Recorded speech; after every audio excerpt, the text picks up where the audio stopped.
গত বছর 7 অক্টোবর ফিলিস্তিনি জঙ্গি গোষ্ঠী হামাসের আক্রমণে প্রায় 1200 নিরীহ নিরস্ত্র ইসরায়েলি নাগরিক মারা যান এবং একই সাথে অনেক ইসরায়েলি নাগরিককে বন্দক বানিয়ে নিয়ে যান হামাস। সেই হামাসের আক্রমণের যে মাস্টারমাইন্ড ইসমাইল হানিয়া, সেই ইসমাইল হানিয়াকে 72 হুরের কাছে পাঠিয়ে দিল ইসরায়েল। ইসমাইল হানিয়ার খোঁজে পুরো গাজা স্ট্রিপকে শ্মশান বানিয়ে ফেলেছে ইসরায়েল। শুধু ইসমাইল হানিয়াই নয়, এর আগে তার পুরো পরিবারকে শেষ করে দিয়েছে ইসরায়েল। গত এপ্রিল মাসে ইসরায়েল বাহিনীর আক্রমণে তার 3 পুত্র এবং 4 নাতিসহ মোট 10 জন মারা যান। ইসমাইল হানিয়া গত বছর 7 অক্টোবরের হামলার পর থেকে ইসরায়েলের শত্রু দেশ ইরানে এসে দীর্ঘদিন লুকিয়ে রয়েছে। সম্প্রতি ইরানের প্রেসিডেন্ট রাইসির হেলিকপ্টার দুর্ঘটনায় মৃত্যু হয়।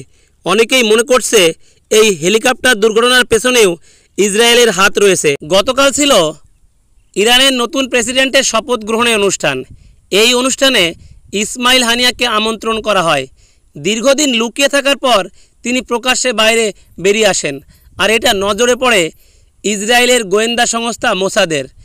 আর পরদিন সকালে তেহরানে নিজ বাসভবনে ইসরায়েলি গোয়েন্দা সংস্থা বোমা মেরে উড়িয়ে দেন ইসমাইল হানিয়াকে। এই ঘটনায় সবথেকে বেশি কষ্ট পেয়েছেন আমাদের পার্শ্ববর্তী দেশ বাংলাদেশ।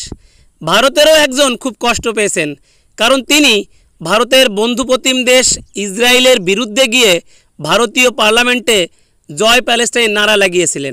রাজনৈতিক বিশ্লেষকদের একাংশ মনে করছেন এই ঘটনায় ইরানেরও হাত থাকতে পারে, কারণ ইরান দীর্ঘদিন ইসরায়েলের সঙ্গে লড়াই চাইছে না, তাই সুকৌশলে ইসমাইল হানিয়াকে ইসরায়েল হাতে তুলে দিয়ে ইরান এবং ইসরায়েলের শত্রুতা শেষ করতে চাইছে।